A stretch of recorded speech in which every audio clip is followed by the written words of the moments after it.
ప్రాధాన్యత అనే అంశం గురించి మాట్లాడుకోబోతున్నాం. ప్రాధాన్యత, ప్రయారిటీ, ఇంపార్టెన్స్. మొదటి ప్రాధాన్యత మనం దేనికి ఇస్తున్నాం మన జీవితంలో? ఈరోజు మన కుటుంబంలో మీరు మీ జీవితంలో మొదటి ప్రాధాన్యత దేనికి ఇస్తున్నారు? మీ కుటుంబంలో, లేదంటే మీ కుటుంబం భార్యాభర్తలుగా, మీరు తల్లిదండ్రులుగా, మీరు దేనికి ప్రాధాన్యత ఇస్తున్నారు? దేనికి ఇంపార్టెన్స్ ఇస్తున్నారు? ఫస్ట్ ప్రయారిటీ దేనికి? సామెతల్లో ప్రాధాన్యత గురించి చెప్తూ, సామెతలు 24వ అధ్యాయము, మరి మీకు రెఫరెన్స్ కావాలంటే బైబిల్ తీయండి, తీయలేని వాళ్ళు ఇక్కడ స్క్రీన్ మీద కూడా మీరు చూడొచ్చు. సామెతలు 24వ అధ్యాయము 27వ వచనం. బయట నీ పని చక్కపెట్టుకొనుము, ముందుగా పొలంలో దాన్ని సిద్ధపరచుము, తరువాత ఇల్లు కట్టుకొనవచ్చును. ఒక వ్యక్తికి ఒకేసారి 2 పనులు వచ్చినాయి. ఒకటి పొలం పని, రెండోది ఇల్లు కట్టుకునే పని. ఈ రెండింటి పనిలో దేనికి ప్రాధాన్యత ఇవ్వాలి? మొదట ఏం చేయాలి? ఉదాహరణకి ఒకవేళ అతడు పొలం దున్నకుండా, విత్తనాలు వేయకుండా, పొలం పని చూడకుండా ఇల్లు కట్టుకున్నాడు అనుకోండి. ఇల్లు కట్టడం మొదలు పెడితే ఏమవుతుంది? ఇల్లు పూర్తవుతుంది, కానీ కోత సమయానికి పొలమేమో ఖాళీగా ఉంటుంది. ఈ 3 నెలలలో ఇల్లు పూర్తవుతుంది, తను నివసించడానికి ఇల్లు పూర్తవుతుంది, కానీ పొలమేమో బీడు బారిపోయి ఖాళీగా ఉంటుంది. మరి ఆ సంవత్సరం పండే పంట అంతా నష్టమే కదా. కాబట్టి తెలివైన వాడైతే ఏం చేయాలి? మొదటి ప్రాధాన్యత దేనికి ఇవ్వాలి? పొలం పనిగా, ఇంటి పనిగా? పొలం పనికి. ముందుగా దుక్కు దున్ని విత్తనాలు వేసేసి దాన్ని అలా ఉంచేసామనుకోండి, దానికి అది ఎదుగుతూ ఉంటుంది. ఈ లోపల 3 నెలల్లో ఇల్లు కట్టేసుకోవచ్చు. మరి 3వ నెలలో కోత సమయానికి పొలం కోత సిద్ధంగా ఉంటుంది, మరోవైపు ఇల్లు కూడా సిద్ధంగా ఉంటుంది. కనుక మొదటి ప్రాధాన్యత మనం దేనికి ఇస్తామో దాన్ని బట్టి మనకి మేలు ఉంటుంది, కీడు ఉంటుంది. ఇల్లు కట్టడానికి మొదటి ప్రాధాన్యతని ఇస్తే మనకి ఇల్లు పూర్తవుతుందేమో కానీ పొలంలో నష్టం వస్తుంది, పొలంలో పంట పండదు, కోత కోయడానికి పంట ఉండదు, మనం నష్టపోతాం ఆ సంవత్సరం. బహుశా ఒకవేళ ఆ పంట డబ్బులు రాకపోవడం వల్ల ఇల్లు కూడా సగం రాకపోవచ్చేమో. ఆ పంట రాకపోవడం వల్ల మనకి డబ్బులు సరిగ్గా అందక, సరిగ్గా ఎవరో మరి ఆ పంట డబ్బులు వస్తే మనకి ఇల్లు పూర్తవుతుంది. ఒకవేళ ఆ పంట డబ్బులు మనకు రాకపోవడం వల్ల ఇల్లు కూడా సగం రాకపోవచ్చు. అర్థమవుతుందా? అదే పొలం పని మొదలు పెడితే, ముందు ప్రాధాన్యతనిస్తే అటు పొలం నుండి ఆదాయం వస్తుంది, దానివల్ల ఇల్లు కూడా పూర్తవుతుంది. మీకు అర్థమవుతుందా? రైట్. ఈ విషయాన్ని ఈరోజు మనం ఆత్మీయంగా తీసుకోవాలి. ఆత్మీయమైన విషయాల్లో కూడా మనం దేనికి ప్రాధాన్యతనిస్తున్నాం? మొదటి దానికి, పొలానిక, ఇంటిక? ఇక్కడ పొలము అంటే మన ఆత్మీయ జీవితము, ఇల్లు అంటే మన కుటుంబ జీవితము. మనం 2 విషయాల్లో కట్టబడాలి. ఒకటి ఆత్మలో కట్టబడాలి, 2 కుటుంబంలో కట్టబడాలి. ఆత్మలో కట్టబడటం అంటే ఏంటి? ఆత్మలో కట్టబడటం అంటే ఏంటి? మొదటిగా సువార్త అనేది నాకు అర్థం కావాలి. నేను మారు మనసు పొందాలి, నేను రక్షణ పొందాలి, నేను దేవుని ఆత్మను పొందాలి, నేను దేవుని బిడ్డగా మారాలి, నేను ఒక మంచి సంఘంలో చేరాలి, ఆ సంఘంలో నేను చక్కటి ఆత్మీయమైనటువంటి బోధ నేను వినాలి, ఆ బోధ వింటూ ఆ మంచి సహవాసంలో నేను క్రీస్తు ప్రభు వలె ఎదగాలి, ప్రేమ విషయంలో ఎదగాలి, విశ్వాసం ఉంచడం విషయంలో నేను ఎదగాలి, నిరీక్షించే విషయంలో నేను ఎదగాలి, దాతృత్వం విషయంలో, ఇతరులకు సహాయం చేసే విషయంలో నేను ఎదగాలి. నా వలే నా భార్య కూడా, నా వలే నా పిల్లలు కూడా రక్షణ పొందాలి, లేదంటే ఆత్మీయంగా వాళ్ళు కూడా నడిపించబడాలి, నా కుటుంబంలో కుటుంబారాధన జరగాలి, నా కుటుంబం అంతా సంఘానికి వెళ్ళాలి.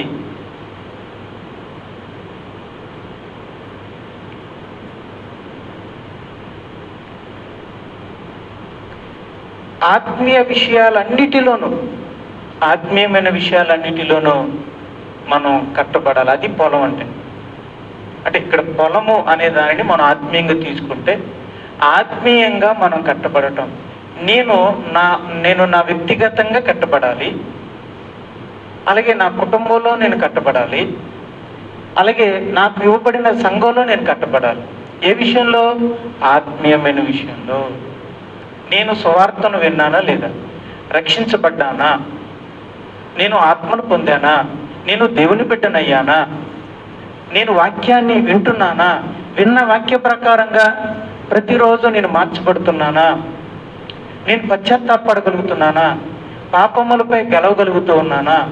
నాలో మార్పులు వస్తున్నాయా? నాలో ఉన్నటువంటి పాపాలపై నాకు జయం వస్తూ ఉన్నదా?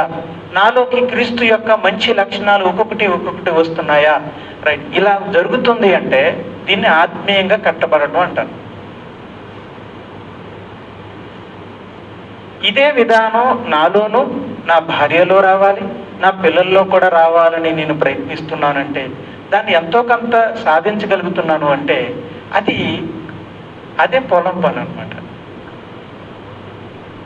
ఆత్మీయంగా కట్టబడటం.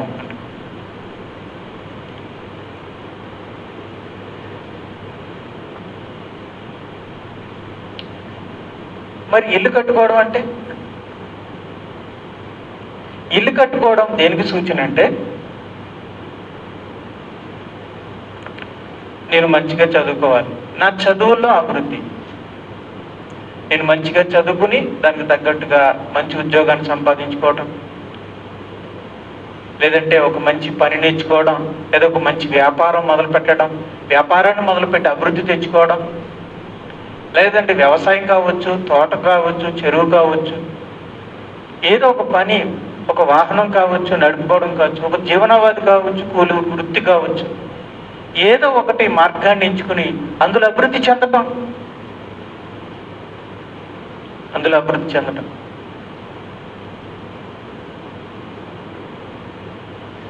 ఒక మంచి వ్యక్తితో పెళ్లి చేసుకోవడం, చక్కటి బిడ్డలను కనడం,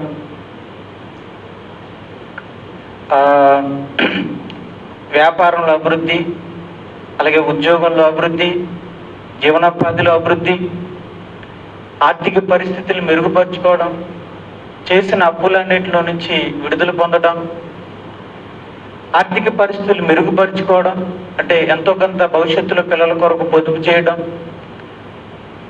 మెల్లగా ఇల్లు కట్టుకోవడం, మన ఆర్థిక పరిస్థితులు మెరుగుపరుచుకోవడం,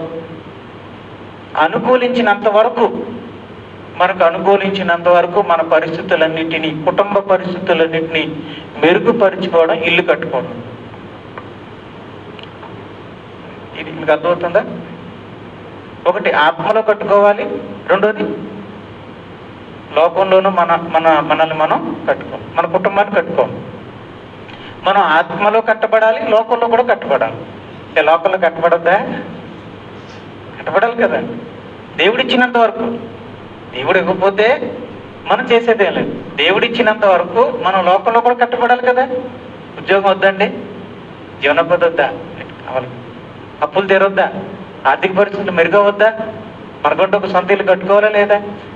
ఇవన్నీ దేవుడిచ్చినంత వరకు మనం సంపాదించుకొని, లేదంటే వాటిని మనం సాధించుకుంటే మనం ఎంతో కొంత మెరుగవుతున్నామంటే అది లోకంలో మనల్ని కట్టుకోవడం. ఇప్పుడు ఈ రెండిట్లో దేనికి మనం ప్రాధాన్యతనిస్తాం? అది ఈరోజు మన అంశం అన్నమాట. పొలం పని ఉంది, ఇంటి పని ఉంది.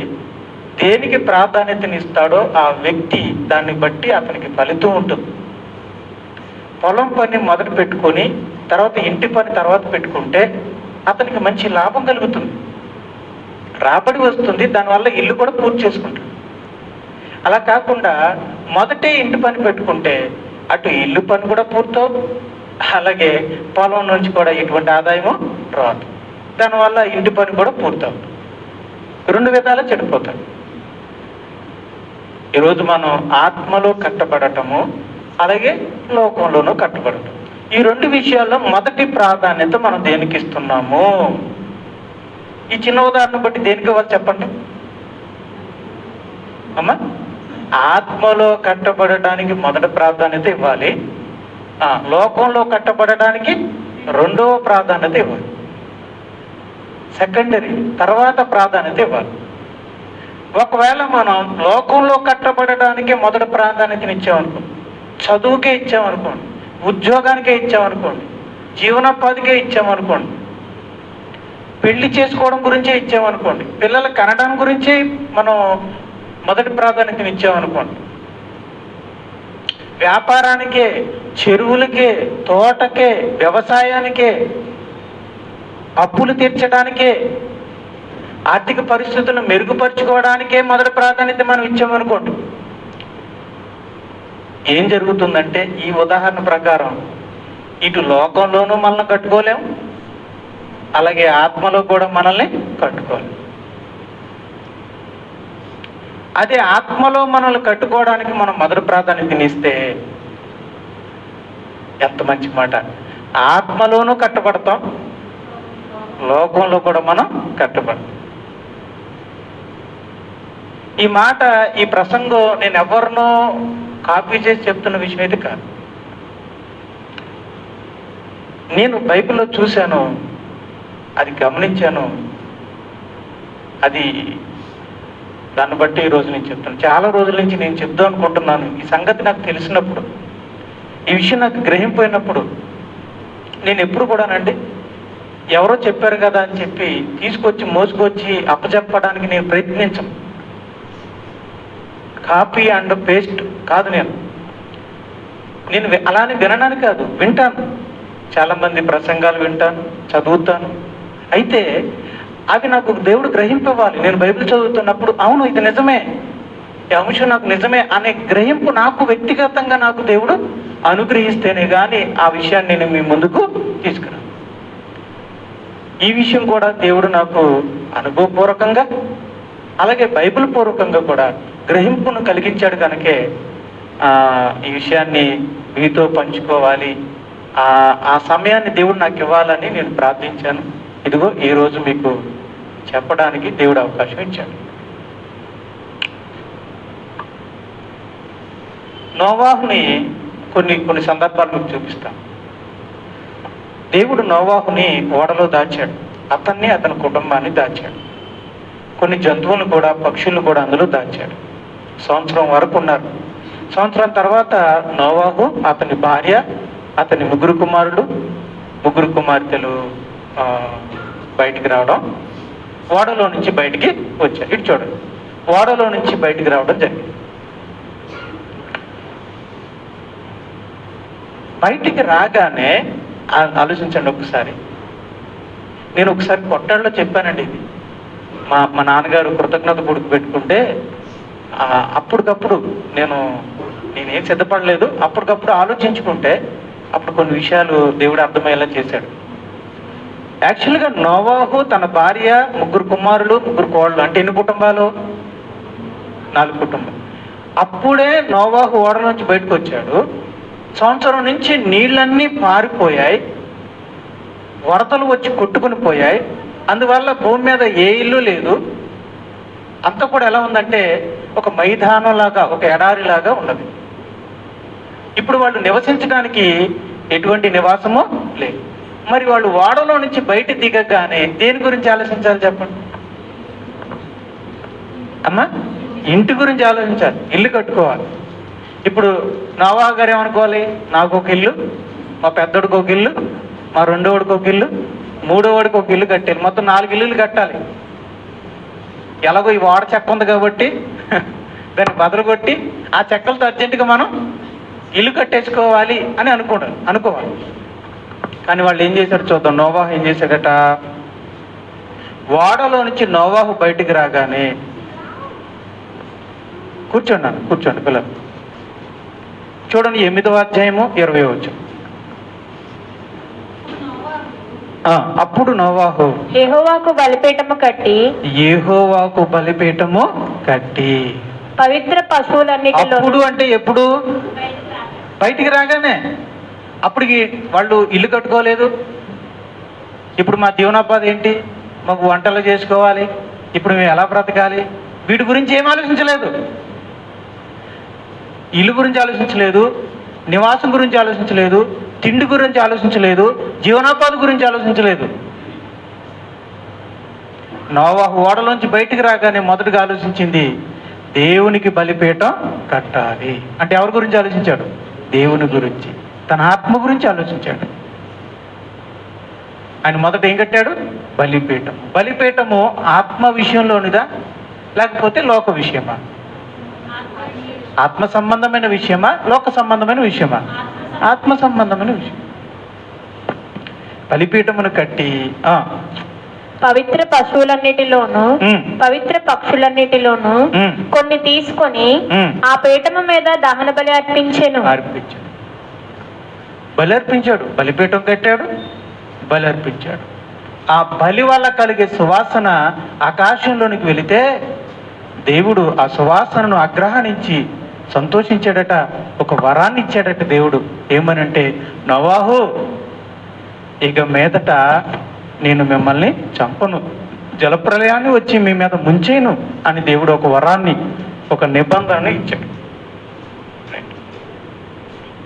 ఆ తర్వాత నోవాహు తర్వాత భక్తి కలిగిన వాడు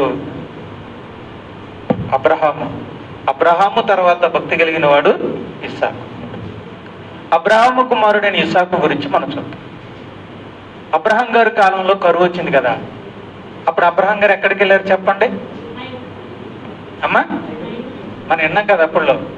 అబ్రహాం గారికి కరువు వచ్చినప్పుడు అబ్రహాం గారు ఏ దేశానికి వెళ్ళారు? ఐగుప్తుకి వెళ్ళారు. ఐగుప్తుకి వెళ్ళి తిప్పలు పడ్డారు కదా. రైట్. అలాగే ఇస్సాకు గారి కాలంలో కూడా కరువు వచ్చిందట. అప్పుడు ఆయన ఎక్కడికి వెళ్ళారట? ఫిలిస్తీన్ల దేశానికి వెళ్ళారట. ఏ దేశమో? ఫిలిస్తీన్. కరువు, అక్కడ కూడా కరువు ఉందట. అక్కడ కరువు ఉన్నప్పుడు ఆయన అక్కడికి వెళ్ళి చూడండి ఏం చేశాడో చూద్దాం. ఆదికాండము. ఆయన అక్కడికి వెళ్ళినప్పుడు చూడండి, మీరు అక్కడ చూస్తే బలిపీఠం ఉంది చూడండి.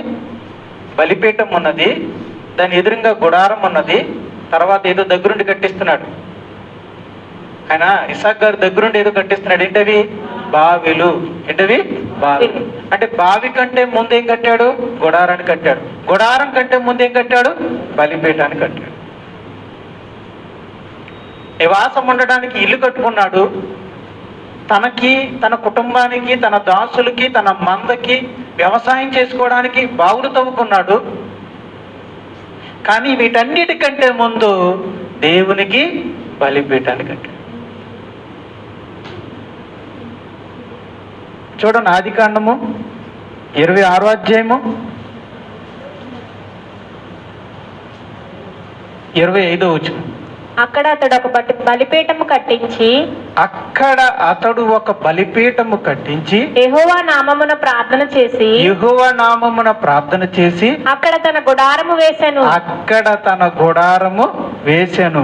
అప్పుడు ఇస్సాకు దాసులు అక్కడ బావి త్రవ్విరి. ఇప్పుడు ఇస్సాకు మొదట ఏం కట్టాడు అమ్మా? ఏం కట్టాడు? బలిపీఠం కట్టాడు. తర్వాతే ఇల్లు, బావులు. ఇప్పుడు నేను అడుగుతున్నాను, ఇస్సాకు జీవితంలో ఆత్మలో కట్టబడటం, లోకంలో కట్టబడటం, ఈ రెండిట్లో ఇస్సాకు జీవితంలో దేనికి ప్రాధాన్యతనిచ్చాడు? ఆత్మలో కట్టబడడానిక, లోకంలో కట్టబడడానిక? మనకి స్పష్టంగా అర్థమవుతుంది కనుక. ఎప్పుడైతే ఇస్సాకు ఆత్మలో కట్టబడడానికి ప్రాధాన్యతనిచ్చాడో గుడారం వేసుకున్నాడు, బావులు తవ్వితే నీళ్లు పడ్డాయి, ఆ నీళ్లతో వ్యవసాయం చేస్తే 100 ఫలం వచ్చింది. సాధారణంగా కరువులో పంటలు పండుతాయా? వ్యవసాయం ఫలిస్తుందా? ఫలించదు. మందల సంఖ్య తగ్గుతుందా పెరుగుతుందా? తగ్గుతుంది. ఫిలిస్తీన్ల దేశంలో కరువు వలన అందరూ నష్టపోతూ ఉంటే ఇస్సాకు ఒక్కడు మాత్రమే ఆశీర్వదించబడ్డాడు. ఇది నిజం. దేవుడు ఇస్సాకును మాత్రమే ఆశీర్వదించాడు. అతడు గుడారం వేసుకున్నాడు, బావులు తవ్వుకున్నాడు, పశువుల సంఖ్య పెరిగింది. అలాగే ఏనాడు చేయలేదండి వ్యవసాయం, ఆయనకేం పెద్ద అనుభవం లేదు. అబ్రహాం గారికి కానీ వాళ్ళ పితరులకి కానీ పశువులు మేపుకునేవారే కానీ వ్యవసాయం చేసే అనుభవం వాళ్ళకేమీ లేదు. కానీ విచిత్రం ఏంటంటే మొదటిసారి వ్యవసాయం చేశాడు, మొదటిసారే దుమ్ము దులిపేసింది, పంట విస్తారంగా పండేసింది. ఇస్సాకుకి ఈ ఆశీర్వాదం ఎక్కడి నుంచి వచ్చింది? ఎందుకు వచ్చింది ఈ ఆశీర్వాదం?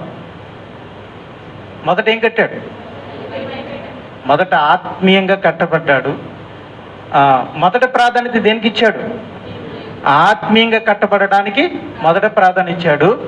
లోకంలో కట్టబడడానికి తర్వాత ప్రాధాన్యతని ఇచ్చాడు. సో అది మనకి అర్థమవుతుంది, అది నాకు అర్థమైంది. అందుకే సంఘంతో పంచుకోవాలని ఇప్పటి నుంచో నేను ఆశపడుతున్నాను. ఇప్పటికి నాకు అవకాశం కలిగింది. దావీదు గారు కుమారుడు. దావీదు గారు దేవునికి ఒక మాట ఇచ్చాడు, లేదంటే దేవుని ఒక వరం అడిగాడు. దేవా, నీ కొరకు ఒక మందిరాన్ని కట్టే అవకాశం నాకు ఇవ్వా అని అడిగాడు. అలాగేనైనా కడుదువు కానీ నువ్వొద్దు, రక్తపు మరకలు అంటే నీ చేతితో నా మందిరాన్ని కట్టొద్దు. కాబట్టి యుద్ధాలు చేయి, నీ రక్త మరకలు లేనటువంటి నీ కుమారుడు, నీ బాలుడు సొలొమోను ఆ మందిరాన్ని కడతాడు అని చెప్పాడు. దావీదు గారి తదనంతరం సొలొమోనుని రాజుగా చేశాడు.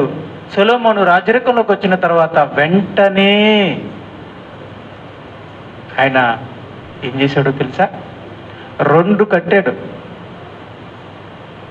ఒకటి యెరూషలేములో ఆలయాన్ని కట్టాడు, 2 తాను నివసించడానికి నగరును కట్టుకున్నాడు. అదవుతుందండి, ఒక పెద్ద నగరాన్ని, అంతఃపురాన్ని కట్టుకున్నాడు. ఈ రెండిట్లో దేన్ని మొదట కట్టాడో తెలుసా? మొదట మందిరాన్ని కట్టాడు, ఆ తర్వాతే తన కొరకు నగరాన్ని కట్టుకున్నాడు. ఈ విషయాన్ని మనం ఎందుకంటే సొలొమోను అక్కడ దగ్గర ఉండి పనులన్నీ జరిగిస్తున్నాడు. పెద్ద మందిరాన్ని కట్టాడు, దేవుని నామ ఘనత కొరకు అద్భుతమైన మందిరాన్ని కట్టించాడు. బంగారమును వెండిని వాడారు, రాళ్లను వాడారు, దేవదారు మ్రాణులను వాడిచ్చాడు. పెద్ద పెద్ద అంతర్జాతీయంగా పని కలిగిన వారిని రప్పించి వారి చేత అద్భుతంగా ఆయన దేవాలయాన్ని కట్టించాడు. ఎన్ని సంవత్సరాలు కట్టాడు అంటే ఒక్కసారి మనం చూద్దాం. రాజులు మొదటి గ్రంథము 6వ అధ్యాయము 38వ వచనంలో ఇలా ఉంది. ఏమనంటే మందిరము సమాప్తమాయను 7 సంవత్సరములు సొలొమోను దాన్ని కట్టించుచుండెను. మొదట సొలొమోను మందిరాన్ని కట్టించాడు, దానికి 7 సంవత్సరాలు పట్టింది. అదే మొదటి రాజులు 7వ అధ్యాయం 1వ వచనం చూడండి. సొలొమోను 13 సంవత్సరములు తన నగరును కట్టించుచుండి దానినంతటినీ ముగించెను. 7 సంవత్సరాలేమో మందిరాన్ని కట్టించాడు, ఆ తర్వాత 13 సంవత్సరాలు తన నగరును కట్టించుకున్నాడు. ఎక్కువ కాలమే కట్టించుకున్నాడు. దేవుని మందిరాన్ని ఏమో 7 సంవత్సరాలు కట్టి, ఆ తర్వాత తన నగరునేమో 13 సంవత్సరాలు కట్టించుకున్నాడు. ఏదేమైనా మొదట ప్రాధాన్యత దేనికి ఇచ్చాడు అమ్మా? దేవుని మందిరాన్ని కట్టడానికి, దేవుని మందిరాన్ని కట్టుకోవడానికి, ఆత్మీయంగా కట్టబడడానికి మొదట ప్రాధాన్యతనిచ్చాడు గనక ఆ తర్వాత 13 సంవత్సరాల్లో తన రాజ్యం నిలబడింది. ఆ రాజ్యములోనే ఆయన అద్భుతమైన నగరుని కట్టుకున్నాడు. సొలొమోను ఆశీర్వదించబడ్డాడు కాదని ఎవరైనా చెప్పగలరా? సొలొమోను ఆశీర్వదించబడ్డాడు, ఆయన రాజ్యం ఆశీర్వదించబడింది కాదని ఎవరు అనగలరా? సొలొమోను గారి యొక్క రాజ్యంలో అప్పులు ఉన్నాయా? లేవు. వెండికే దిక్కులేదట ఆ రోజుల్లో. సొలొమోను గారి యొక్క రాజ్యంలో వెండి ఎన్నిక కాలేదట. అంటే అంతా దేంతోనే వ్యవహారం, అంతా బంగారంతోనే. రాళ్ళంతా విస్తారంగా తీసుకొచ్చాడట బంగారాన్ని. వెండి అంటే అసలు లెక్కే లేదట. మనం ఎలాగైతే ఇనుముతో మనం ఇనుము లేకపోతే రాగిని ఎలా వాడుతున్నామో ఆ రోజుల్లో వెండిని అలా వాడేసేవారు, బంగారాన్ని అలా వాడేసేవారు. అంత అలా ఆశీర్వదించబడింది అండి రాజ్యం. సొలొమోను గారు మొదట మందిరాన్ని కట్టారు, ఆ తర్వాతే ఆయన నగరుడు కట్టాడు. మీరు ప్రసంగి గ్రంథం చదివితే నేను తోటలు వేశాను, చెరువులు తవ్వించాను, గొర్రెలు కాయించాను, మందలు తెప్పించాను అని చెప్తాడు అక్కడ. అన్నీ ఏమేమి చేశాడు అన్ని, అవన్నీ చేశాడు నిజమే. తన కొరకు చెరువులు తవ్వించుకున్నాడు, తోటలు నాటించుకున్నాడు, వ్యవసాయం చేశాడు, మందలు తెచ్చుకున్నాడు, గొర్రెల మందలు, పశువుల మందలు, ఒంటెలు రకరకాలు అన్ని రప్పించుకుని వాటిని మేపాడు, దాసదాసులను రప్పించాడు, ప్రపంచంలో లేనివన్నీ సమకూర్చుకున్నాడు. కానీ ఎప్పుడు ఎప్పుడు ఎప్పుడు అది నేను అడిగేది, మందిరమును కట్టిన తర్వాత. అది పాయింట్. అతను మందిరాన్ని కట్టుకున్న తర్వాతే మిగతావన్నీ సమకూర్చుకున్నాడు. సమకూర్చుకున్న వాటిలో దేవుడు తోడై ఉన్నాడు, అన్నీ సఫలం చేశాడు. అందుకే అతను కోరినదంతా అతనికి సఫలమైంది. ఆత్మీయంగా తాను కట్టబడడానికి మొదటి ప్రాధాన్యతనిచ్చాడు కనుక లోకంగా కూడా తాను కట్టబడడానికి దేవుడు తోడై ఉండి సఫలం చేశాడు, ఆశీర్వదించాడు. అది మనం సొలొమోనులో చూస్తున్నాం, నోవాహులో చూస్తున్నాం, ఇస్సాకులో కూడా మనం చూస్తున్నాం. బలిపీఠము, బలి, దేవుని మందిరం ఇవన్నీ కూడా లోకమైనవా, ఆత్మ సంబంధమైనవా? కనుక ఆత్మ సంబంధమైనవి మొదట కట్టబడాలి. ఈ రోజుల్లో మరి మనం ఏం కట్టబడాలి? బలిపీఠమా? ఆ బలిపీఠము, ఆ బలి, ఆ దేవుని మందిరం మనమే. విరిగి నలిగిన హృదయమే బలి. మనం పశ్చాత్తాపడమే బలిపీఠం. మనల్ని మనం ఆత్మీయంగా కట్టుకోవడమే దేవుని మందిరంగా మారడం. కొన్ని రెఫరెన్స్లు మీకు చూపిస్తాను చూడండి. ఏప్రిల్కి రాసిన పత్రిక 3వ అధ్యాయం 6వ వచనంలో ఏముందంటే, ఒక్కసారి స్క్రీన్ చూడండి. ధైర్యమును నిరీక్షణ వారిని ఉత్సాహమును తుదమట్టుకు స్థిరముగా చేపట్టని ఎడల మనమే ఆయన ఇల్లు. ఎప్పుడవుతాం మనం ఇల్లు? ధైర్యమును నిరీక్షణ వారిని ఉత్సాహమును తుదమట్టుకు స్థిరముగా చేపట్టిన ఎడల. తుదమట్టుకు అంటే అర్థం చివరి వరకు అని కాదు. నేను అలాగే చాలా కాలం అనుకునేవాడు. తుదమట్టుకు అంటే ఇక్కడ అర్థం 100% అని అర్థం. తుదమట్టుకు అంటే అర్థం ఏంటంటే మొత్తం అంతా అని అర్థం. అంటే మనలో నిరీక్షణ వలన ఉత్సాహం అనేది 100% స్థిరంగా ఉంటే మనమే అని. ఇప్పుడు చివరి వరకు అంటే చివరి వరకు స్థిరముగా చేపట్టని ఎడలే మనం ఆయన ఇల్లు అంటే, చివరి వరకు అంటే చచ్చిపోయినప్పుడా? అప్పుడే మనం దేవుని ఇల్లు అవుతామా? ఇదిగో నేను మంచి పోరాడి తిని, అంతేనండి. అబ్రహం గారు ఏమన్నాడు? పౌలు గారు, ఇదిగో నేను మంచి పోరాడి తిని, నా పరుగును కాడ ముట్టించి తిని. అప్పుడు ఆయన దేవుని ఇల్లు అవుతాడా? అంతకుముందు దేవుని ఇల్లు కదా. కాబట్టి చివరి వరకు అంటే అర్థం, తుదమట్టుకు అంటే అర్థం చివరిలో చనిపోయేటప్పుడు అని కాదు. తుదమట్టుకు అంటే అర్థం 100కి 100% నీలో నిరీక్షణ ఉంటే, 100కి 100% నీలో ప్రేమ, ఆత్మీయత నువ్వు ఉంటే, నువ్వు ఆత్మీయంగా కట్టబడితే నువ్వు దేవుని ఇల్లు అని అర్థం. అలాగే కొరింథీయులకు రాసిన మొదటి పత్రిక 3వ అధ్యాయం 16వ వచనం, మీరు దేవుని ఆలయమే ఉన్నారని, దేవుని ఆత్మ మీలో నివసించుచున్నాడని మీరు ఎరుగరా?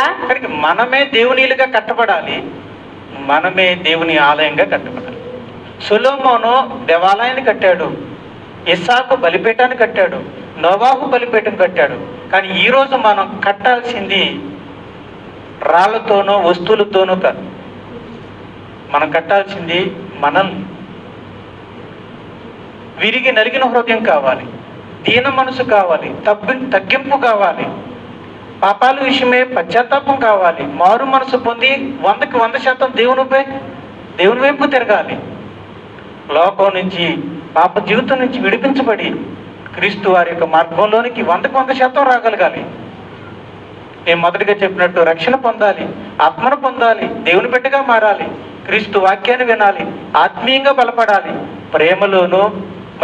ప్రేమలోను విశ్వాసం విషయంలోను, దీనత్వం విషయంలోను, దేవుని పరిచర్య విషయంలోనూ మనం అభివృద్ధి చెందాలి. మన ఔదార్యం అభివృద్ధి చెందాలి, మన మంచితనం అభివృద్ధి చెందాలి, మనం దేవుని కోసం బ్రతకడంలో మనం అభివృద్ధి చెందాలి. అలాగే మనము, మన కుటుంబము, నా భార్య, నా బిడ్డలు అందరూ కూడా ఆ విధంగా మారాలి అనేటువంటి ప్రయత్నం మనలో ఉండాలి. అది అలా చేస్తే మనం ఆయన ఇల్లుగా మారినట్టు, అలా చేస్తే మనం ఆయనకి ఆలయంగా ఉన్నామని అర్థం. ఒక సందర్భాన్ని చెప్పి నేను ముందుకు వెళ్తాను.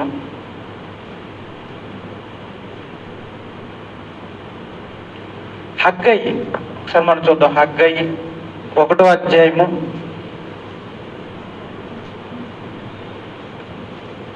పర్వతములెక్కి హగ్గయి 1వ అధ్యాయము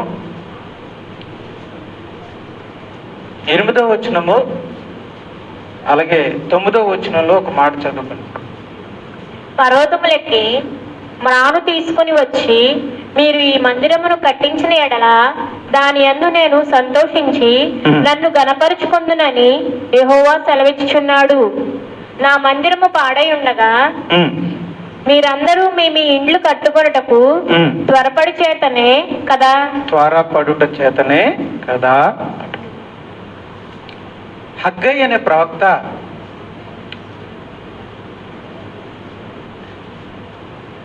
ఏమని చెప్తున్నాడంటే దేవుని మాటలు చెప్తున్నాడు. అసలు సందర్భం ఏంటి చెప్తాను చెప్పు.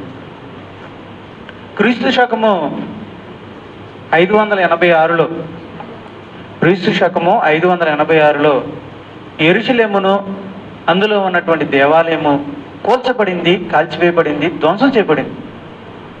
దేవుడు యూదుల్ని బబులోను వారికి చెరగా అప్పగించాడు. వారు యూదుల్ని చెరపట్టుకుని తమ దేశానికి తీసుకెళ్ళిపోయారు. చెరలో ఉంచుకున్నారు, బానిసలుగా వాడుకున్నారు, వాళ్ళు వెట్టి చాకరులకు ఉపయోగించుకున్నారు. అలా వాళ్ళు 70 సంవత్సరాలు వాళ్ళు కఠినమైన శ్రమలకి అప్పగించబడ్డారు. 70 సంవత్సరాల తర్వాత వారి పట్ల దేవునికి కనికరం కలిగింది. అందువలన దేవుడు వారిని విడిపించాడు. కోరేషు పరిపాలన కాలంలో, కోరేషు చక్రవర్తిగా ఉన్న కాలంలో వారి పట్ల దేవుడు కనికరం కలిగించి వారికి విడుదలను రప్పించాడు. కోరేషు ఏమని చెప్పాడంటే, యూదులారా మరలా మీ దేశానికి మీరు వెళ్ళిపోండి, అలాగే యెహోవా నామఘనత కొరకు ఒక మందిరాన్ని కట్టించండి, అందులో నా కొరకు కూడా బలులు అర్పించండి, నా గురించి కూడా ప్రార్థన చేయించండి అని కోరేషు చెప్పాడు. అప్పుడు దావీదు వంశానికి చెందిన జెరుబ్బాబెలు, చెప్పండి ఎవరు? జెరుబ్బాబెలు అనేటువంటి వ్యక్తి మనకి యేసుక్రీస్తు వారి వంశవాళ్ళు కూడా కనిపిస్తాడు. ఆయన నాయకుడిగా నిలబడి, ప్రధాన యాజకుడిగా యెహోషువ నిలబడి, వాళ్ళిద్దరి నాయకత్వంలో మరి కొంతమంది యూదులు బయలుదేరారు కుటుంబాలతో. వాళ్ళు యెరూషలేంకి వచ్చారు. యెరూషలేంకి వచ్చేసరికి అక్కడ ఒక కొండ మీద రాళ్ళ కుప్ప తప్ప ఏమీ లేదు. అంత కూల్చబడింది. ఆ 70 సంవత్సరాల తర్వాత వచ్చారేమో వీళ్ళు, చూసి ఏడ్చుకున్నారు, బాధపడ్డారు.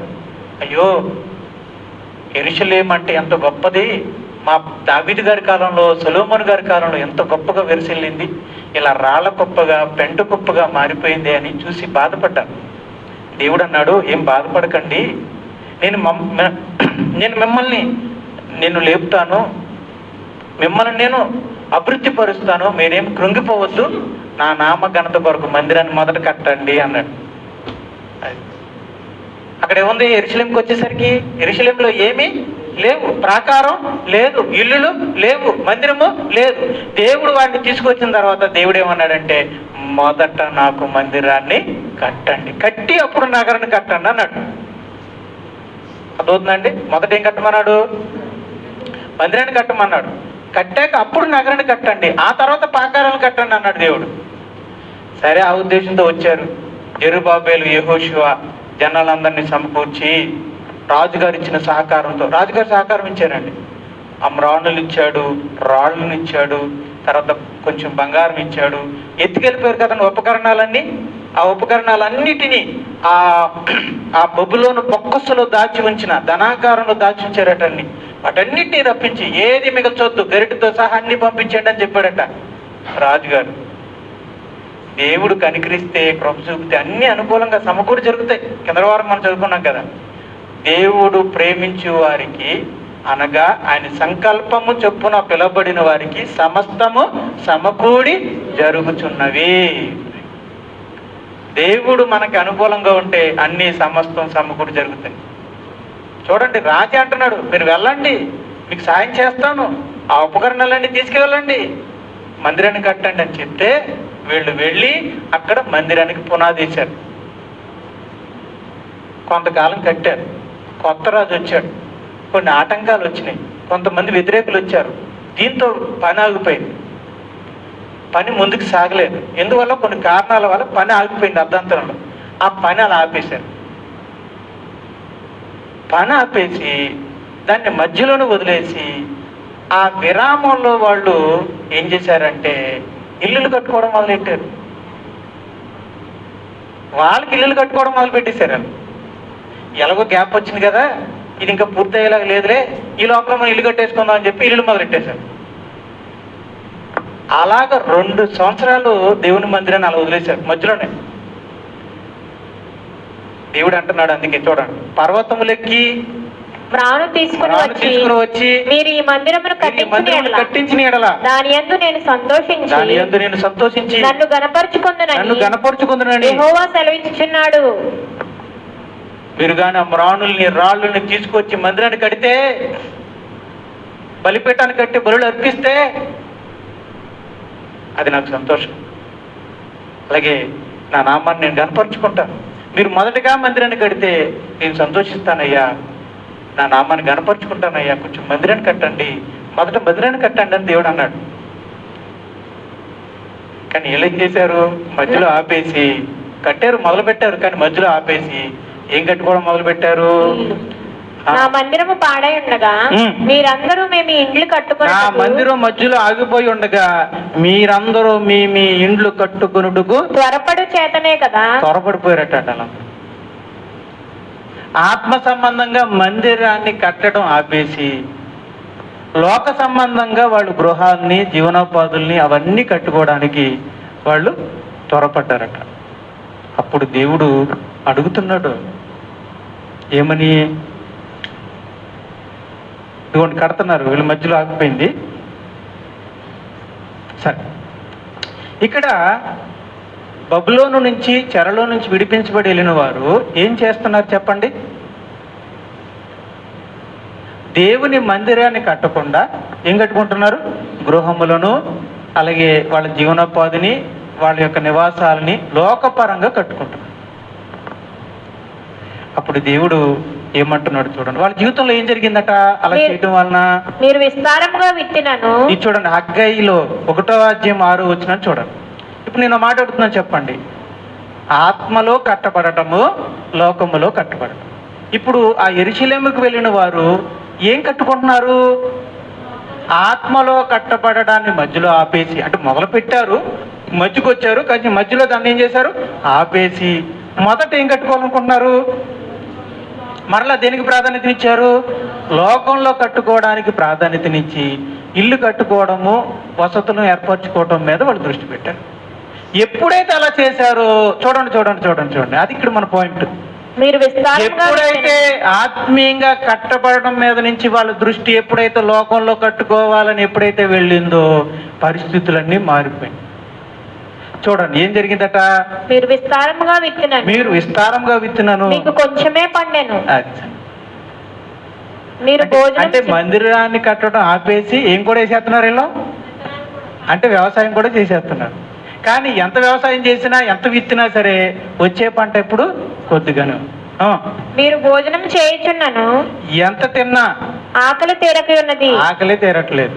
పానము చేయుచున్నాను, ఎంత తాగినా దాహము తీరక ఉన్నది, దాహం తీరట్లేదు. బట్టలు కప్పుకొనుచున్నాను, ఎంత బట్టలు కప్పుకున్నా చలి ఆగకున్నది, చలి ఆగట్లేదు. పనివారు కష్టం చేసి ఎంత కష్టపడి పని చేసినా జీతం సంపాదించుకునేను, ఎంత జీతం సంపాదించుకున్నా జీతము ఆ జీతం చినిగిపోయిన సంచిలో వేసినట్టుగా ఉండాలి. పనులు పని చేస్తున్నారు, జీతం సంపాదించుకుంటున్నారు, కానీ అది చినిగిపోయిన సంచిలో వేసినట్టు అయిపోతుంది. మా చింతనలో మనకి ప్యాంట్లు ఉంటాయి కదండి పురుషులకి, రైట్. మా చింతనలో మరి మా నిక్కరకి చివరిన ఆ జోబికి చివరిన చిన్న హోల్ పడిపోయేది ఒక్కోసారి, అది సరిగ్గా కట్టకపోతే.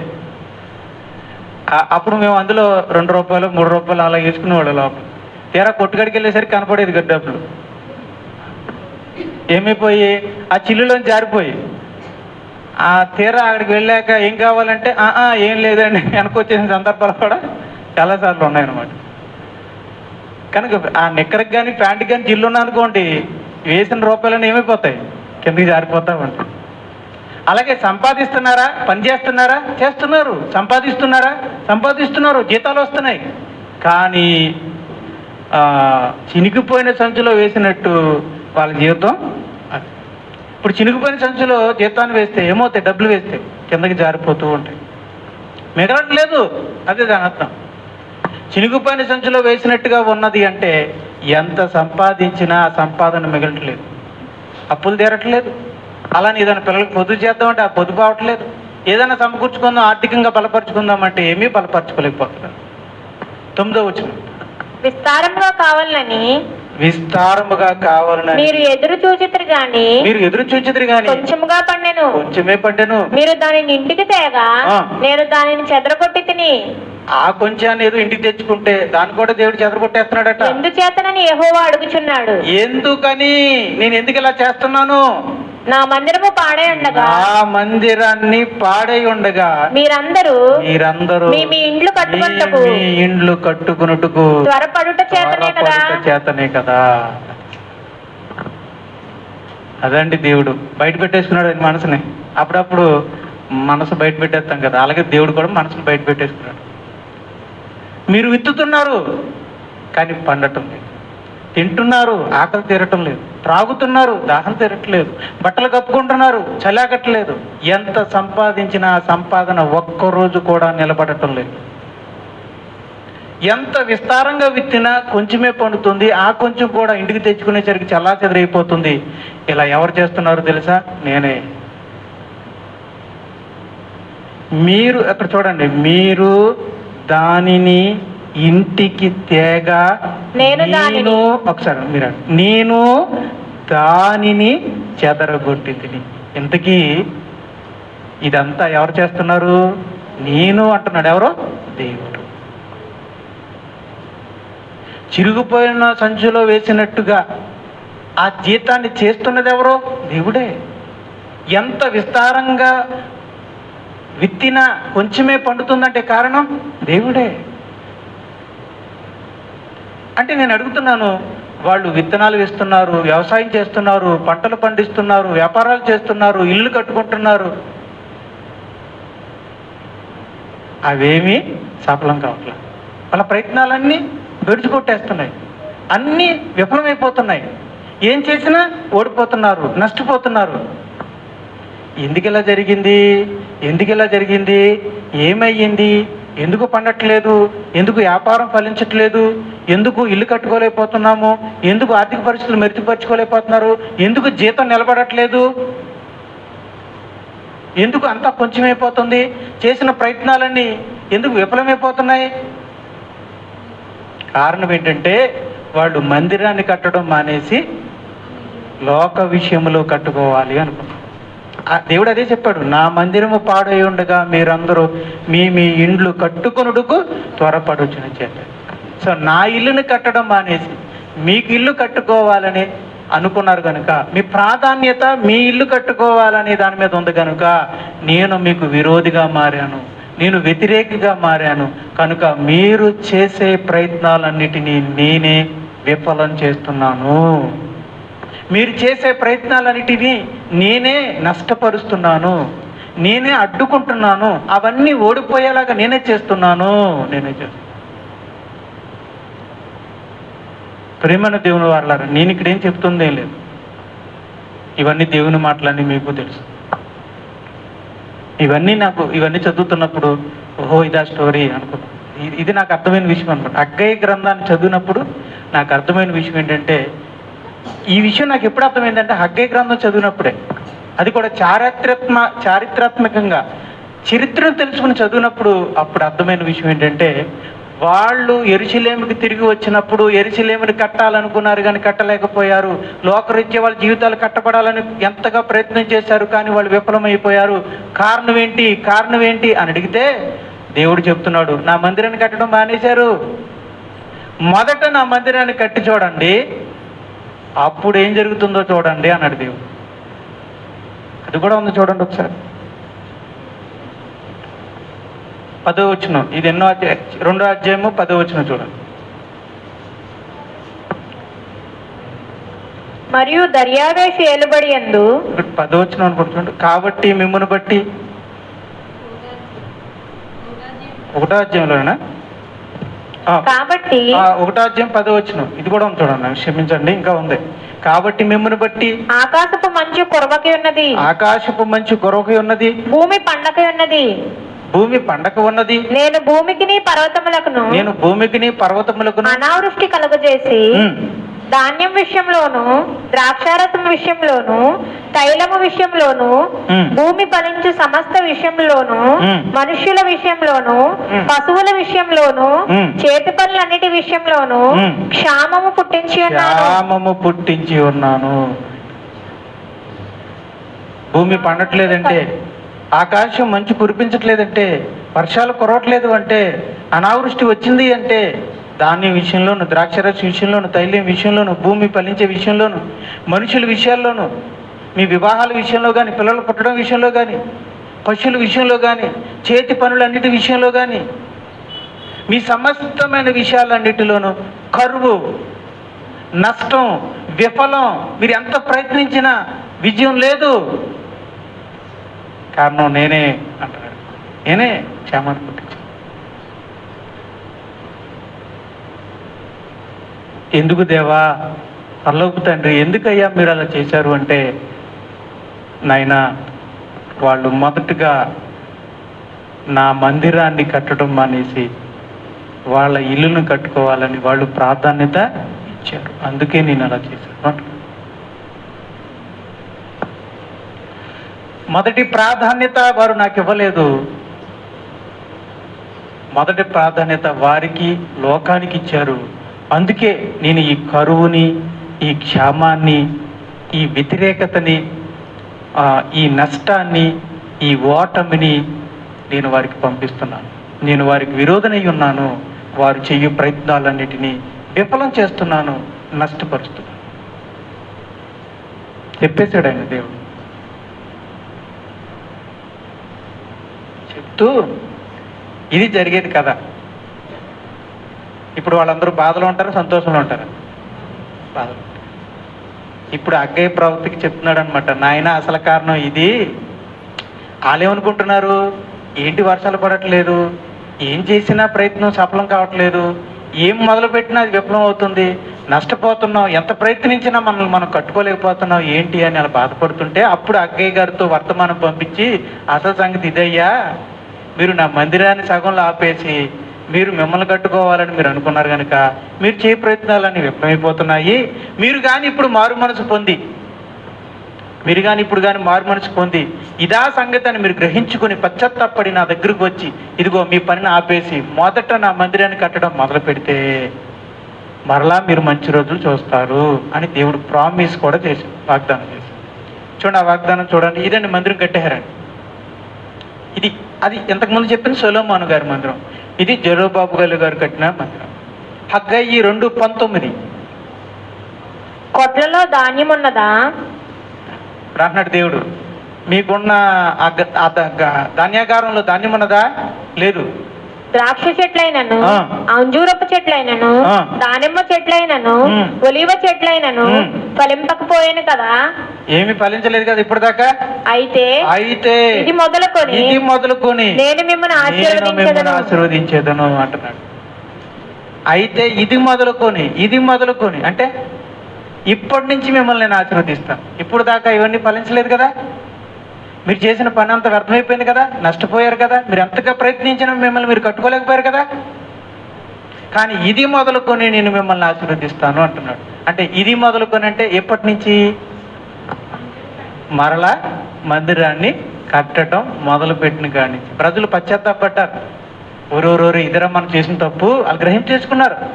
ఓహో, ఎంత తప్పు చేశామా, దేవుని మందిరాన్ని మధ్యలో ఆపేసి గొప్ప విషయాల్లో కట్టబడడానికి మనం ఇష్టపడ్డామా, అందువల్లనే మనం నష్టపోయామా అన్న విషయాన్ని వాళ్ళు గ్రహించుకుని అప్పుడు వాళ్ళు ఏం చేశారంటే దేవుని మందిరాన్ని తిరిగి కట్టడం మొదలుపెట్టి వాళ్ళు ఇంచుమించు కొద్ది సంవత్సరాలు, ఒక క్రీస్తు పూర్వము 516లో, మరలా 70 సంవత్సరాల తర్వాత అది తిరిగి కట్టబడింది. ఇప్పుడు దేవుడు అంటున్నాడు, ఇది మొదలుకొని నేను మిమ్మను ఆశీర్వదిస్తాను. ఇప్పుడు దాకా ధాన్యం లేకుండా కరువుతో ఉన్నారు, క్షేమంతో ఉన్నారు, వ్యతిరేకతను ఎదుర్కొన్నారు, నష్టాన్ని చూశారు. కానీ మీరు మందిరాన్ని కట్టడం మొదలు పెట్టారు కనుక, మొదటి ప్రాధాన్యత మందిరానికి ఇచ్చారు కనుక, ఇదిగో మరలా నేను మిమ్మల్ని ఆశీర్వదిస్తాను. ధాన్యం ఉంటుంది, ద్రాక్ష చెట్లు ఫలిస్తాయి, అంజూరపు చెట్లు ఫలిస్తాయి, దానిమ్మ చెట్లు, ఉల్లి చెట్లు ఫలిస్తాయి, మీ పంటలు ఫలిస్తాయి, మీ వ్యాపారం అభివృద్ధి అవుతుంది, మీ సమస్త ప్రయత్నాలు సఫలం అవుతాయి. నేను మీకు తోడే ఉంటాను, మిమ్మల్ని ఆశీర్వదిస్తాను అని దేవుడు అంటాడు. ఇస్సాకులో కూడా మనం అదే చూసాం కదా, మొదటి ప్రాధాన్యత బలిపీఠానికి, బలికి దేవునికి ఇచ్చాడు కనుక బావులు తవ్వినప్పుడు నీళ్లు పడ్డాయి, ఆయన పశువులు ఆశీర్వదించబడ్డాయి, ఆయన పంట వేయగా ఆ పంట విస్తారముగా పండింది.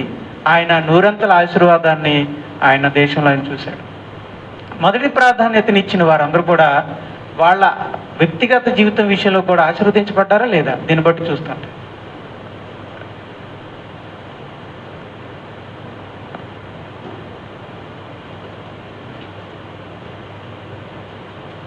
మొదటి ప్రాధాన్యత మనం దేనికి ఇస్తామో దాన్ని బట్టి మన ఫలితాన్ని అనుభవిస్తాం అనమాట. ఇక్కడ దేవుడు ఎందుకు విరోధిగా మారుతున్నాడు చెప్పండి, అది కూడా ఒకసారి ఆలోచించి మనం ముగించుకుందాం. దేవుడు ఎందుకు దీన్ని సీరియస్గా తీసుకుంటున్నాడు? ఇప్పుడు చాలామంది అనేది ఏంటంటే, నాతో కూడా అంటుంటారు, కొంచెం ఇంట్లో పరిస్థితులని చక్కపరుచుకుని అప్పుడు నా కుటుంబ జీవితాన్ని నేను కట్టుకుంటానని అంటూ ఉంటారు. అలాంటి వాళ్ళందరికీ నేను ఇచ్చే జవాబు ఇదే: మీరు దేవునిలో కట్టబడటం మానేసి లోక విషయంలో ముందుగా కట్టుకుని చక్కదిద్దుకుని ఆ తర్వాత వచ్చి ఆత్మీయంగా కట్టబడాలని మీరు మనం ఎంత ప్రయత్నించినా మీరే చెప్పండి, సఫలం అవుతుందా విఫలం అవుతుందా? మీకు అర్థమవుతుందండి? ఆత్మీయంగా కట్టబడడం, లోకంలో కట్టబడడం. చాలామంది ఏమనంటారంటే, ఇంట్లో చాలా సమస్యలు ఉన్నాయండి, చాలా ఇబ్బందులు ఉన్నాయండి, అప్పులు ఉన్నాయండి, వ్యాపారం సరిగ్గా లేదండి, పరిస్థితులు ఏమీ బాగోలేదు బ్రదరు, కొంచెం అవన్నీ చక్కపరుచుకుని అవన్నీ చక్కబెట్టుకున్నాక ఒక మంచి స్థితికి వచ్చాక అప్పుడు నేను ఆత్మీయ జీవితం మీద దృష్టి పెడతాను, ఇక వచ్చేస్తానండి అంటారు. ఏంటి వచ్చేది? ఇంక మనం ఇప్పటికి రావు. మీకు అర్థం కావట్లేదా? అసలు ప్రాబ్లమే అది. నీ జీవితం చక్కబడకపోవడానికి, నీ పరిస్థితులు బాగుపడకపోవడానికి కారణమే నువ్వు దేవుని దగ్గరికి రాకపోవడం. నీ వ్యాపారం ఎందుకు విఫలం అవుతుంది అనుకుంటున్నారు? మీ పరిస్థితులు ఎందుకు మెరుగుపరచబట్టలేదు అనుకుంటున్నారు? మీ ప్రయత్నాలన్నీ ఎందుకు విఫలం అవుతుంది అనుకుంటున్నారు? దేవుడు మీకు విరోధంగా కూర్చున్నాడు. దేవుడే ఆయన దానికి వ్యతిరేకంగా ఉన్నాడు. అంటే ఈ కోణంలోనండి మీకు వచ్చే అన్ని నష్టాలకి ఇదే కారణం అని నేను అనను. కానీ ఈ కోణంలో మీరు ఆలోచించుకుంటే, ఒకవేళ మీ జీవితంలో ఆత్మీయంగా కట్టబడడం కంటే లోకంగా కట్టబడడానికి మీరు ప్రాధాన్యతనిస్తుంటే, ఈ కోణం పరంగా మీ ఓటమికి కారణం ఇదే. దేవుడే విరోధంగా ఉంటాడు. మీ ప్రయత్నాలన్నీ విఫలం అవడానికి కారణం ఇదే అయితే దేవుడు మీకు విరోధంగా ఉన్నాడు. లోకపరంగా ఉన్న పరిస్థితులన్నీ చక్కపరుచుకుని ఆ తర్వాత దేవుళ్ళు కట్టబడడానికి నేను దృష్టి పెడతాను అని ఒకటి మీరు అనుకుంటే, ఏనాటికి కూడా దేవునిలో మీరు కట్టబడలేరు, అలాగే లోక విషయంలో కూడా కట్టబడలేరు. రెండు విధాలా మనం ఏమైపోతాం? నష్టపోతాం. చూడండి, పొలాన్ని ముందుగా కట్టుకున్నవాడు, పొలం పని ముందుగా చేసుకున్నవాడు పొలంలోనూ లాభాన్ని పొందుతాడు, ఇంటి పనిలోనూ లాభం పొందుతాడు. పొలం పనిని మానేసి ఇంటి పనిని చేసుకునేవాడు ఇటు ఇల్లును పూర్తి చేయలేడు, అలాగే పొలం విషయంలో కూడా నష్టపోతాడు. రెండు విధాలా నష్టపోతాడు. అదే ఇక్కడ వర్తిస్తుంది అనమాట. అదే వర్తిస్తుంది. మన ప్రాధాన్యత దేనికి ఇస్తున్నామో దాన్ని బట్టి. ఇక్కడ దేవుడు ఎందుకు దీన్ని సీరియస్గా తీసుకుంటున్నాడో 3 పాయింట్లు చెప్తాను. లోకంలో కట్టబడటానికి మనం మొదటి ప్రాధాన్యతనిస్తే దేవునికి ప్రాధాన్యత ఇవ్వకపోవటం. 2, దేవుణ్ణి సంతోషపరచకుండా మనం చేస్తున్నాం, దేవుణ్ణి గణపరచకుండా మనం చేస్తున్నాం. ఈ 3 తప్పులు చేస్తున్నాం. ఆత్మీయంగా కట్టబడటానికంటే లోకంగా కట్టబడడానికి మనం ప్రాధాన్యతనిస్తున్నాము అంటే, మొదట లోకపరంగా చక్కదిద్దుకోవడానికి మనం మొదటి ప్రాధాన్యతనిస్తున్నాము అంటే, ఉద్యోగానికి, చదువులకి, మిగతా ఈ లోక సంబంధమైన విషయాలకి మొదటి ప్రాధాన్యతని కట్టుకోవడానికి మొదటి ప్రాధాన్యతని మనం ఇస్తున్నామంటే 3 తప్పులు చేస్తున్నాం. 1, దేవునికి ప్రాధాన్యతని ఇవ్వట్లేదు. 2, దేవుణ్ణి సంతోషపడకుండా చేస్తున్నాం. 3, దేవుణ్ణి గణపరచకుండా మనం చేస్తున్నాం. అందువల్ల ఈ 3 దేవునికి వ్యతిరేకంగా మనం చేస్తున్నాం కనుక దేవుడు దాన్ని ప్రెస్టేజ్గా తీసుకుంటాడు, లేదంటే దాన్ని దేవుడు బాధపడతాడు. దేవుడు దాన్ని బాధగా తీసుకుంటాడు, దేవుడు దాన్ని తప్పుగా తీసుకుంటాడు, అవమానంగా తీసుకుంటాడు. దేవుడు దాన్ని దాని విషయంలో బాధపడతాడు, అవమానంగా తీసుకొని మనకు వ్యతిరేకంగా ఆయన ఉంటాడు. అది కాదు, ఆయనకి ప్రాధాన్యతను ఇవ్వకపోయేసరికి ఆయన బాధ కలిగింది. ఆయన సంతోషానికి అడ్డుపడ్డామని ఆయనకి బాధ కలిగింది. ఆయన నామాన్ని గణపరచకుండా మనం అడ్డుపడ్డామని ఆయనకి బాధ కలిగింది. అందువల్ల ఆయన వ్యతిరేకంగా నిలబడ్డాడు. ప్రియమైన దేవుని వారలారా, మీకు ఓటములన్నిటికీ కారణం ఇదే అని నేను అన్నగాని ఇది కూడా ఒక కోణం. ఈ కోణం పరంగా ఒకవేళ మీ మోటకి కారణం ఇదే కారణం అయితే ఒకసారి ఆలోచించుకోండి. దేవుడు, మనందరం కూడా ఆలోచించుకోవాల్సిన విషయం ఏంటంటే, మన లోక సంబంధంగా మనం కట్టబడలేకపోవడానికి కారణం ఏంటి? ఒకవేళ మన జీవితంలో ఆత్మీయంగా కట్టబడడానికి మనం సరైన ప్రాధాన్యతను ఇవ్వట్లేదా? సరైనటువంటి ప్రాధాన్యతను మనం ఇవ్వకపోవడం వల్లనే మనం ఈ వ్యతిరేకతని, మనం అభివృద్ధిని చెందలేకపోవడాన్ని, క్షేమాన్ని, కరువుని మనం చూస్తున్నామా అని ఒకసారి ఆలోచించాలి. ఒకవేళ కారణం ఇదే అన్న విషయం మనకు అర్థమైతే మనం ఇప్పుడు ఏం చేయాలంటే, ఆ రోజు యూదులు చేసిన పని మనం కూడా చేయాలి. మనం పశ్చాత్తాపడాలి, దేవుని వైపు తిరగాలి. ప్రభువా, నేను ఆత్మీయంగా కట్టబడడానికి మొదటి ప్రాధాన్యతనిస్తానయ్యా అని చెప్పి, మరి మొదట ఆత్మీయంగా కట్టబడడానికి మొదటి ప్రాధాన్యతని మనం ఇవ్వగలిగితే ఆత్మీయంగానూ కట్టబడతాము, అలాగే లోక విషయాల్లో కూడా మనం కట్టబడతాం.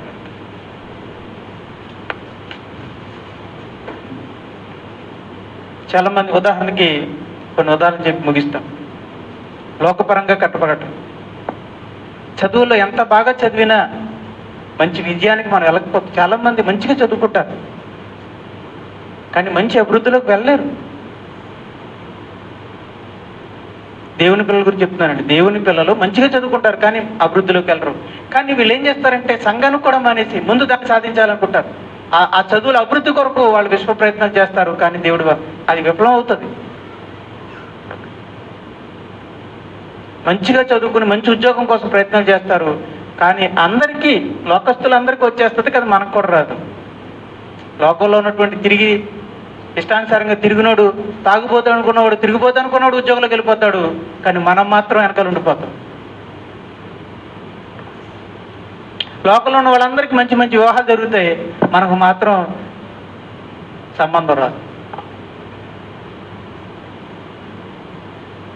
లోకంలో ఉన్న వాళ్ళు మంచి వ్యాపారంలో అభివృద్ధి చెందుతుంటారు, మనమేమో మన వ్యాపారం ఏమో వెళ్ళిపోతాం.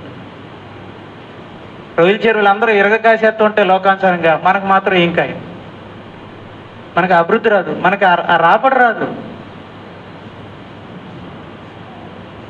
అందరూ మంచిగా సంపాదించుకుంటారు, అప్పులు తీర్చుకుంటూ ఉంటారు, కానీ మనం ఎంత ప్రయత్నించినా మన అప్పులు తీరకుండానే ఉంటాయి, అవి ఇంకా పెరిగిపోతూనే ఉంటాయి. పిల్లలకి ఏదైనా పొదుపు చేద్దామంటే ఏమీ డబ్బులు పొదుపు చేయలేని పరిస్థితి.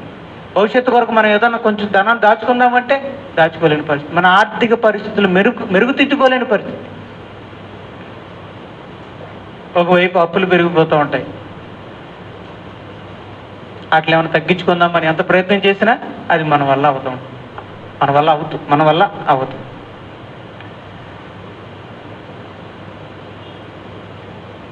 ఉద్యోగంలో అభివృద్ధి ఉండదు, జీవనోపాధిలో అభివృద్ధి ఉండదు, ఆర్థిక పరిస్థితులు మెరుగవు.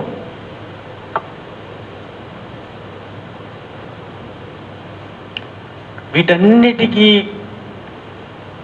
ఒక కారణం, అన్నిటికీ ఒకే కారణం అట్లా. అందులో ఒక కారణం ఏంటంటే, ఇదిగో ఈరోజు మనం చెప్పింది ప్రాధాన్యత. ఇది కారణం. ఈరోజు చెప్పినది ఒక కారణం అన్నమాట.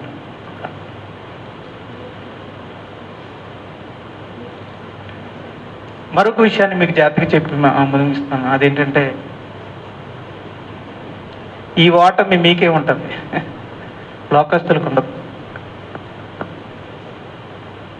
మిమ్మల్ని ఎవరిని బాధ పెట్టాలని అయితే మాత్రం కాదు. మీకు ఒక అసలైన హగ్గయి ప్రవక్త గారు వెళ్ళి చెప్తేనే కానీ యూదులకు అర్థం కాదు. అలాగే దేవుని మాటలు మనకు అందితేనే కానీ మన పరిస్థితి ఏంటో మనకు అర్థం కాదు. అందుకోసం చెప్తున్నాను అనమాట. హగ్గయి గారి ద్వారా దేవుని మాటలు ఆ రోజు యూదులకు గ్రహింపు అయ్యింది, వాళ్ళు సరిదిద్దుకున్నారు, ఆశీర్వదించబడ్డారు. అలాగే ఒకవేళ మన సంఘంలో కూడా ఈ పరిస్థితుల్లో ఉన్నారేమో కనుక ఈ మాటలు దేవుడు నా ద్వారా మీకు తెలియజేస్తున్నాడు. మీరు సరిదిద్దుకోగలిగితే, పశ్చాత్తాపడగలిగితే మీరు కూడా ఆశీర్వదించబడాలని ఒక మంచి ఉద్యమంతో, ఒక తమ్ముడుగా, ఒక అన్నయ్యగా, ఒక సోదరుడిగా, ఆత్మీయుడిగా చెప్తున్నాను. లోకంలో ఉన్నవాడికి ఓటమి ఉండదు, మీకే ఉంటుంది. లోకంలో ఉన్నవాడికి అప్పులు తీరిపోతాయి కానీ మీకు అప్పులు తీరవు. లోకంలో ఉన్నవాడికి మంచి ఉద్యోగం వస్తుంది కానీ మీకు రాదు.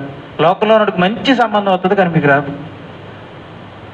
అన్నీ మీరు అనుకున్న ప్రయత్నాలన్నీ వ్యతిరేకంగా ఉంటాయి. మీరు ఏం చేసినా దానికి వ్యతిరేకమైనటువంటివి వస్తుంటాయి. ఏంటి కారణం? నేను దేవుల్లో ఉన్నవాడిని, మరి నాకు ఆశీర్వాదం ఉండాలి కదా. లోకంలో ఉన్నవాడేమో ఆశీర్వాదాన్ని చవి చూస్తున్నాడు, అన్ని సఫలం పొందుతున్నాడు. వాడు మగపిల్లడు పుడతాడంటే మగపిల్లడు పుడుతున్నాడు, ఆడపిల్ల పుడుతుందంటే ఆడపిల్ల పుడుతుంది. కానీ నాకేమో అసలు మగపిల్లడు పుట్టట్లేదు, ఆడపిల్ల పుట్టట్లేదు, అసలు నాకు పిల్లలే లేరు. ఇది పరిస్థితి. కొంతమందికి ఉండండి, ఆత్మీయులయ్యుండి కూడా పిల్లలు కూడా పుట్టని పరిస్థితి. ఎదిగల దేవుడు చేస్తున్నాడు. జాతి గమనించండి, జాతి గమనించండి, జాతి గమనించండి. ఇదే పాయింట్ అనమాట.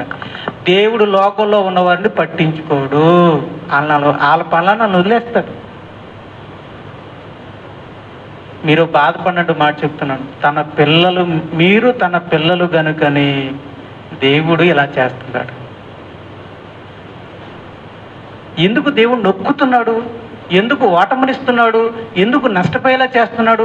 ఎందుకు దేవుడు వ్యతిరేకంగా అన్ని ఓటమి పాలేలా చేస్తున్నాడు? దీని అంతటికి కారణం మనకు అనుకున్నదన్నీ ఎందుకు జరగట్లేదంటే, ఇలా ఎందుకు జరగనివ్వకుండా దేవుడు చేస్తున్నాడంటే, దేవుడు మనల్ని నొక్కుతున్నాడు, అణచుతున్నాడు, దీనులుగా చేయాలని చూస్తున్నాడు. మొదటి ప్రాధాన్యత ఆత్మకి ఇచ్చేలాగా చేస్తున్నాడు అనమాట. శిక్షిస్తున్నాడు అనమాట. ఇది ఒక తల్లి, ఒక తండ్రి తన బిడ్డ దారి తప్పినప్పుడు బెత్తం తీసుకుని కొట్టినట్టుగా దేవుడు మనల్ని కొడుతున్నాడు అంతే.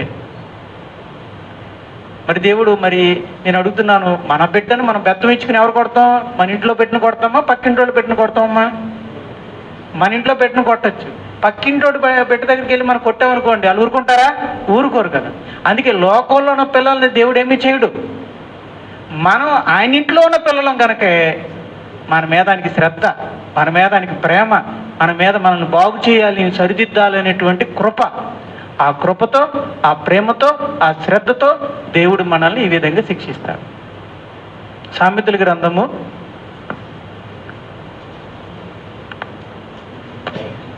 12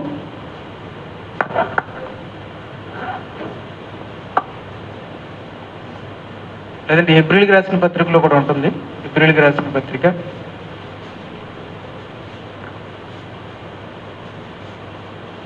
12వ అధ్యాయము 5వ వచనం. నా కుమారుడా, 12వ అధ్యాయము 5వ వచనం. నా కుమారుడా, ప్రభు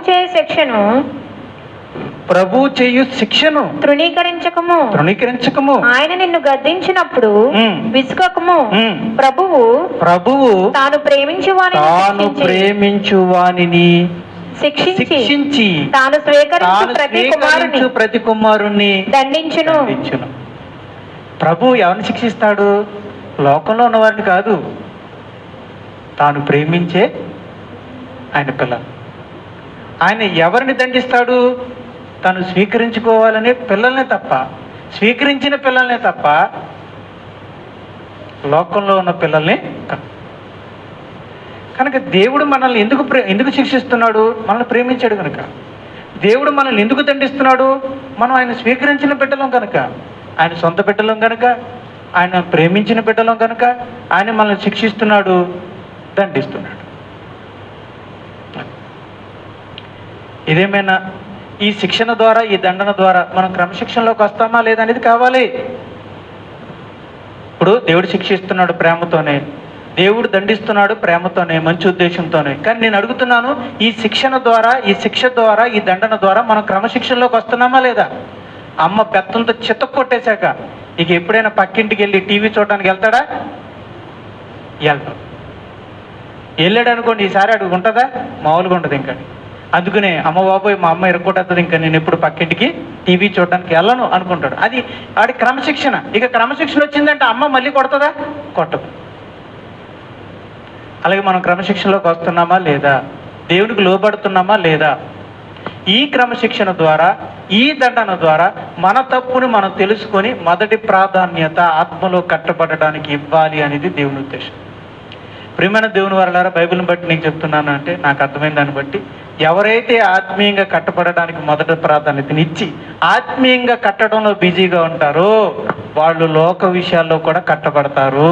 వాళ్ళు చేయనదంతయు సఫలమవుతుంది. వాళ్ళు అన్ని విషయాల్లో ఆశీర్వదించబడతారు. వాళ్ళ చదువుల్లో, వాళ్ళ ఉద్యోగాల్లో, వాళ్ళ వివాహాల్లో, వాళ్ళ సొంత గృహ నిర్మాణంలో, వాళ్ళ అప్పులు తీరే విషయంలో, వాళ్ళ ఆర్థికంగా బలపడే విషయాల్లో, అన్ని విషయాల్లో కూడా వాళ్ళు సఫలమవుతారు. దేవుని ఆశీర్వాదాన్ని చూస్తారు.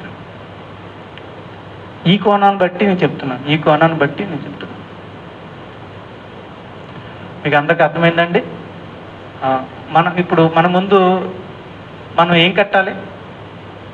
ఎన్ని కట్టే అవకాశాలు ఉన్నాయి? మనకి రెండు బాధ్యతలు ఉన్నాయి. ఒకటి ఆత్మలో కట్టబడటం, లోకంలో కట్టబడటం. ఆత్మీయంగా కట్టబడటం అంటే అర్థమైంది కదా, రక్షణ, మారు మనసు, ఇవన్నీ. లోకంలో కట్టబడటం అంటే చదువుకోవడం, వివాహం చేసుకోవడం, పిల్లల్ని కనడం, మరి ఉద్యోగం సంపాదించుకోవడం, ఇవన్నీ అన్నమాట. ఆర్థిక పరిస్థితులు ఇవన్నీ, వ్యాపారం, ఇవన్నీ. ఇప్పుడు నేను అడుగుతున్నా, మీకు ఈ విషయం అర్థమైతే, ఇందులో బలవంతం లేదు, ఇది గ్రహింపు అయితే, మీ విషయంలో ఇది నిజమైతే, ఈరోజు దేవుని మాటలు మీతో మాట్లాడితే, ఈరోజు యూదులకు అర్థమైనట్టుగా మీకు గ్రహింపు అయితే, పశ్చాత్తాపడండి. మొదటి ప్రాధాన్యత ఇవ్వనందుకు బాధపడండి.